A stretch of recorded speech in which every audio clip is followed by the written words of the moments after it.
Je déclare mon meublé, spécialiste de la fiscalité et de l'accompagnement des loueurs en meublé, a le plaisir de vous présenter Je découvre le monde du meublé, le podcast à destination de tous les loueurs en meublé.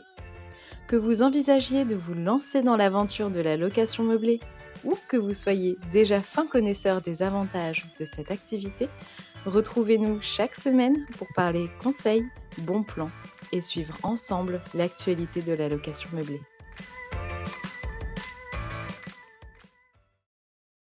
Bonjour à toutes et à tous et bienvenue dans une nouvelle série du podcast Je découvre le monde du meublé que nous allons consacrer aux changements qui ont touché l'activité de location meublée en 2025 à l'occasion de l'entrée en vigueur de la loi Le Meur et de la loi de finances 2025.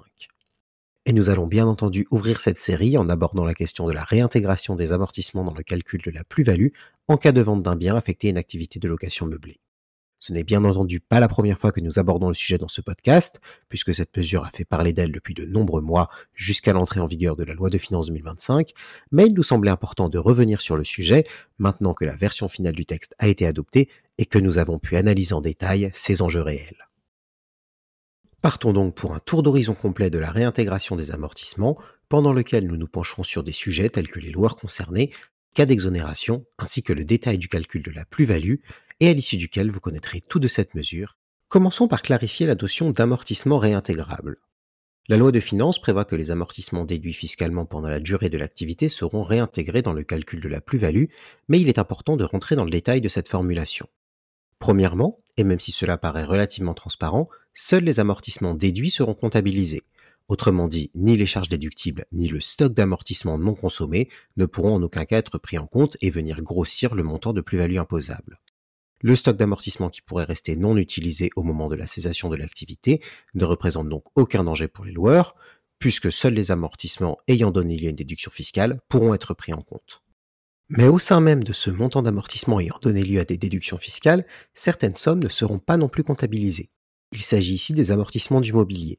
Pour rappel, les dépenses liées à l'achat de meubles et d'équipements pour le bien meublé sont amortissables sur une durée de 5 ans, mais puisque cet amortissement n'est pas lié au bien en lui-même, et uniquement aux meubles qui s'y trouvent, il ne verra pas non plus sa valeur réintégrée dans le calcul de la plus-value. Autrement dit, seuls les montants d'amortissement liés aux travaux et au logement pourront être pris en compte, et uniquement à la condition d'avoir permis de bénéficier d'une déduction fiscale. Il nous faut néanmoins nous pencher sur les cas d'exonération dans lesquels elle n'aura aucun impact, et qui sont au nombre de 5. Commençons par les 3 cas de figure dans lesquels les loueurs n'ont pas à s'acquitter de la plus-value. Le premier est celui dans lequel le bien qui a fait l'objet d'une activité de location meublée est cédé à titre non onéreux, autrement dit lorsqu'il fait l'objet d'une donation ou d'une succession. Ces situations ne déclenchent pas d'imposition de la plus-value, rendant donc l'impact d'une telle réforme totalement nul, puisque réintégration ou pas, aucun impôt sur la plus-value n'est à régler. Le second est celui dans lequel le bien loué est, avant d'être vendu, redevenu la résidence principale de son propriétaire. En effet, de nombreux loueurs ne vendent pas leur bien en cours d'activité ou immédiatement après sa cessation, mais retournent y habiter quelques années. Or, lorsque le bien loué devient la résidence principale du loueur, ce dernier bénéficie alors de l'exonération de plus-value prévue pour la résidence principale, à condition que ce changement de statut soit justifié pour des raisons personnelles et non fiscales, afin d'éviter une situation d'abus de droit. En la matière, il faudra donc qu'au moment de la cession, le bien puisse effectivement être considéré comme la résidence effective et habituelle du propriétaire, autrement dit qu'il y réside au moins 8 mois par an, et qu'il ait encore ce statut de résidence principale au jour de la vente. Le troisième cas de figure est moins connu des loueurs et correspond à la situation dans laquelle le produit de la vente du bien loué est réutilisé par le bailleur pour acquérir ou faire construire sa résidence principale. Les conditions sont toutefois bien précises. Il ne faut pas que le bailleur ait été propriétaire de sa résidence principale au cours des 4 dernières années précédant la vente et que le produit de la cession soit réinvesti pour financer l'acquisition ou la construction de ce qui va devenir sa résidence principale dans un délai de 24 mois. Dans ces conditions, le vendeur bénéficiera d'une exonération de la plus-value.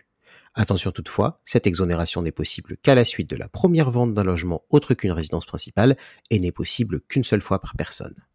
Dans le cas où le loueur n'est pas concerné par l'une de ces 3 situations, il devra s'acquitter d'une plus-value, dont le montant sera rendu plus important par la réintégration des amortissements, mais là encore, 2 autres éléments sont à prendre en considération. Premièrement, la loi de finances 2025 exonère les résidences-services, à l'exception des résidences de tourisme, de la mesure de réintégration des amortissements dans le calcul de la plus-value. Pour ces investissements, il y aura donc bien une plus-value à régler, mais aucun changement quant à son calcul en cas de vente. Deuxièmement, la durée de détention du bien a une influence sur le montant de plus-value imposable, puisque des abattements s'y appliquent et viennent réduire son montant une fois passé 5 ans de détention. En effet, chaque année de détention au-delà de la cinquième, le montant de plus-value imposable subit un abattement dont le taux évolue au fil du temps et est différent s'agissant de l'impôt sur la plus-value à 19% et des prélèvements sociaux à 17,2%. Ainsi, s'agissant du montant soumis à l'impôt sur la plus-value, ce dernier fait l'objet d'un abattement de 6% par an à partir de la cinquième et jusqu'à la 21e année, puis de 4% la 22e année, afin d'atteindre l'exonération totale. Pour les prélèvements sociaux, l'abattement est de 1,65% par an entre la 5e et la 21e année, de 1,60% la 22e année, puis de 9% par an à partir de la 23e année, ce qui permet d'obtenir une exonération totale après 30 ans. Illustrons cela par un exemple. Madame A vend un bien et réalise une plus-value de 50 000 euros après l'avoir détenu pendant 13 ans. Au moment de calculer son impôt sur la plus-value, la somme qui se verra appliquer le taux d'imposition de 19% ne sera donc pas 50 000 euros, mais uniquement 26 000 euros. En effet, puisqu'elle a détenu le bien pendant 13 ans, Madame A bénéficie d'un abattement de 6% par an pour chaque année à partir de la cinquième, soit 8 ans fois 6% égale 48% d'abattement.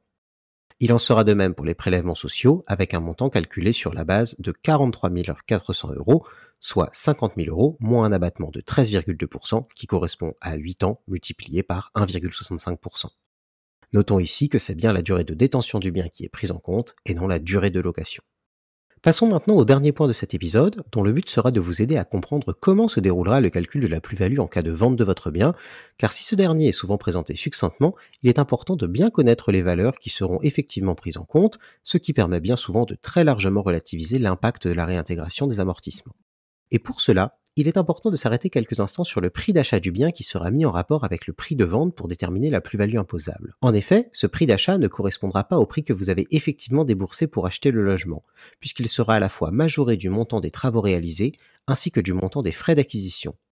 En la matière, ces derniers pourront être pris en compte pour leur valeur réelle, ou bien le vendeur pourra choisir de se voir appliquer un forfait qui est de 15% du prix d'acquisition pour les travaux et de 7,5% du prix d'acquisition pour les frais d'acquisition, soit une augmentation de prix d'achat de 22,5% de sa valeur, ce qui réduit d'autant le montant de plus-value imposable. En contrepartie, depuis la loi de finances 2025, les amortissements déduits, du moins ceux qui seront pris en compte, comme nous vous l'expliquions au début de cet épisode, viendront minorer le prix d'achat. Ce n'est qu'une fois que ces ajouts ou déductions auront été réalisés que le montant de plus-value sera connu, auquel s'appliqueront ensuite éventuellement les abattements pour durée de détention. Afin de rendre tout cela plus clair, prenons l'exemple d'un bien acheté 200 000 euros et revendu après 10 ans d'exploitation au statut de LMNP pour 300 000 euros. Dans cette situation, la plus-value sera déterminée par la différence entre le prix de vente et le prix d'achat. Le prix de vente est de 300 000 euros, et pour le prix d'achat, il faudra effectuer le calcul suivant. Tout d'abord, augmenter le prix d'achat de 22,5% au titre des forfaits pour les travaux et les frais d'acquisition, ce qui le fait passer de 200 000 à 245 000.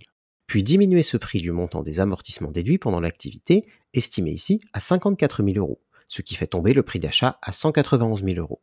C'est donc cette valeur qui va être prise en compte pour le calcul de l'assiette de la plus-value, qui sera donc de 109 000 euros. Mais avant le calcul de l'imposition, il sera encore nécessaire d'appliquer les abattements pour durée de détention, ce qui veut dire que l'impôt sur la plus-value à 19% sera calculé sur la base d'une plus-value de 76 300 euros et que les prélèvements sociaux le seront sur la base d'une plus-value d'à peine plus de 100 000 euros. C'est sur cette illustration que ce premier épisode de notre série touche à sa fin. Dans le suivant, nous changerons d'univers pour nous intéresser, cette fois-ci, aux démarches et à la réglementation spécifique à la location de courte durée, pour faire le point sur les nouvelles perspectives pour cette activité après l'entrée en vigueur de la loi Le Meur. Si vous avez aimé notre podcast, faites-le nous savoir et n'hésitez pas à vous rendre sur notre site internet, à nous suivre sur les réseaux sociaux ou encore à nous contacter directement par téléphone ou par mail à l'adresse contact@jedéclaremonmeublé.com.